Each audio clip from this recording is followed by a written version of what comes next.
Hello everyone, this is Dr. Cofield again. Welcome back to Atoms, Molecules, and Ions. This will be part 5.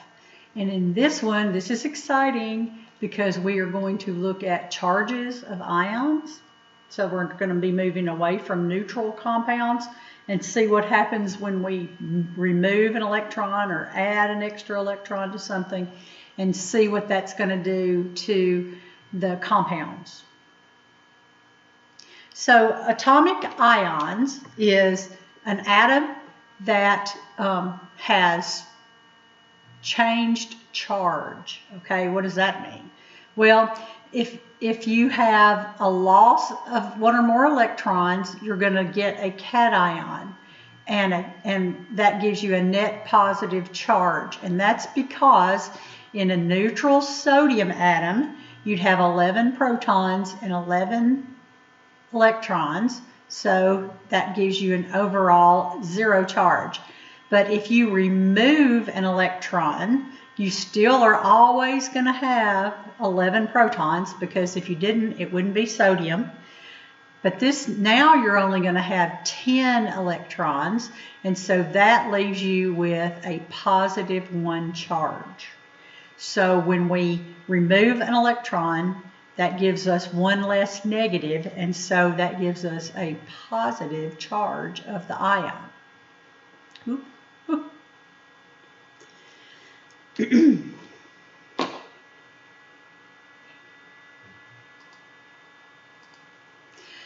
An anion is an ion where the net charge is negative because we have increased the number of electrons.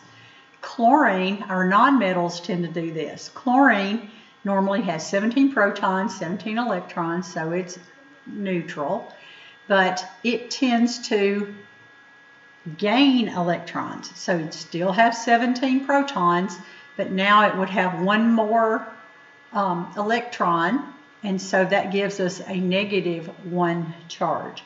And so when we put these two things we were just talking about together, sodium, which we said forms a positive ion, and chlorine, that forms a negative ion, we form what's called an ionic compound. And notice that you'll have a +1 and a -1, a cation and an anion. And that's true for all of our ionic compounds.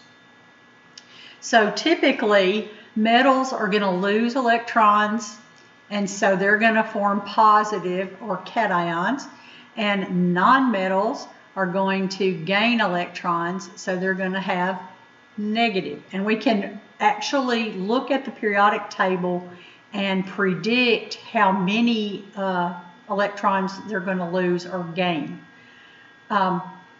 So like in the first group 1, which is the alkali metals, they're only going to form a +1 cation. The alkaline earth metals, which are group 2, only form 2+ cations. So that means they lose 2 electrons.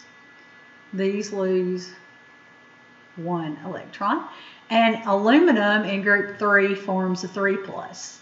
The transition, intertransition, and the P block, the transition metals, can have a variety of charges, and so they don't follow our nice little rules. Now the nonmetals in the halogen group, which is group 7A or group 17, they are going to gain 1 electron and form a -1, and other nonmetals can form a variety of charges.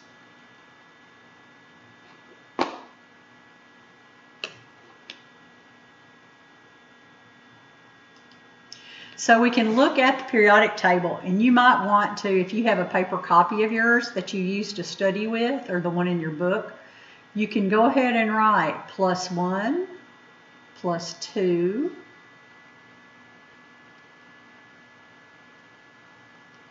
-3, -2, -1. Okay?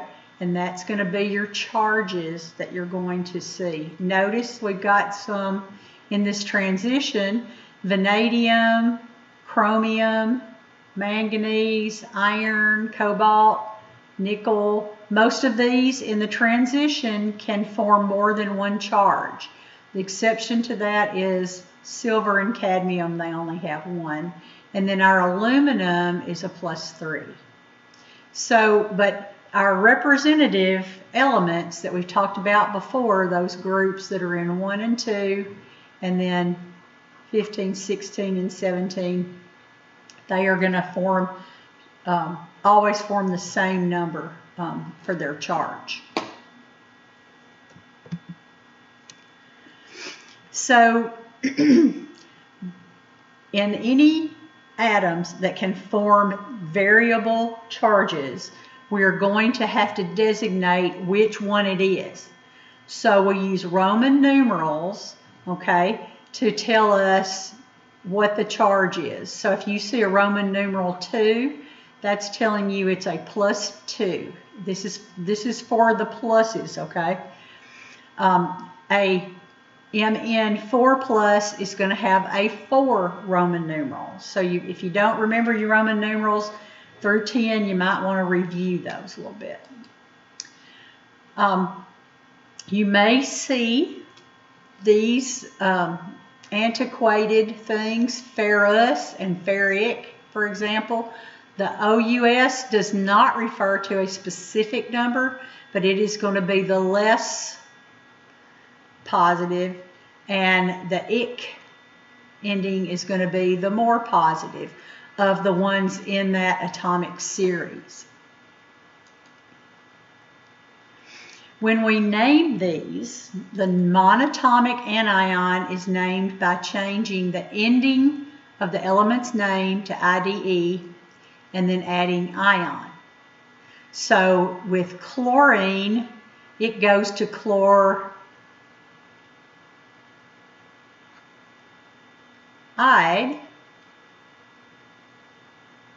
It is the chloride ion. That's how we tell the difference between the two.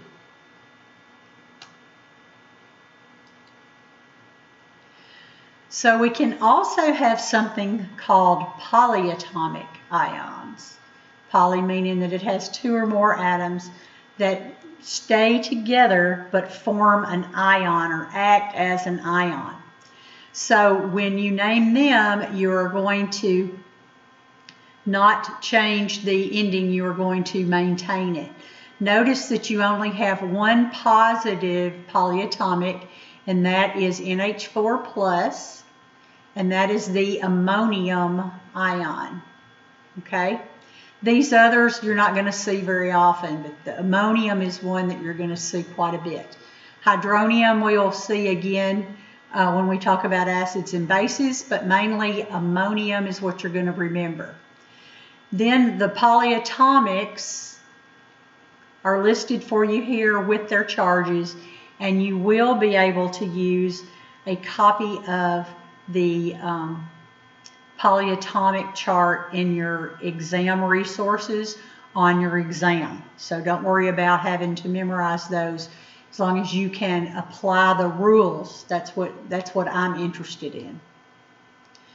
So in the polyatomic ions, you're going to see them, like I said, and you'll have the names even. So you should be able to put those in without any problem.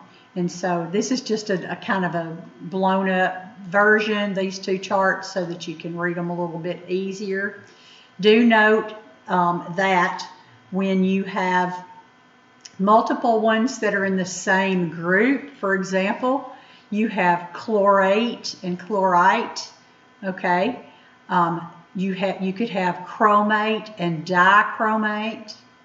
You can have hydrogen phosphate, hydrogen sulfate, or bisulfate is another way of saying that. So there's a lot of different ones. Just remember that when you're putting these together into a compound, this part is going to be the entire anion. It's going to stay together. You're not going to bust that apart when you're naming these things.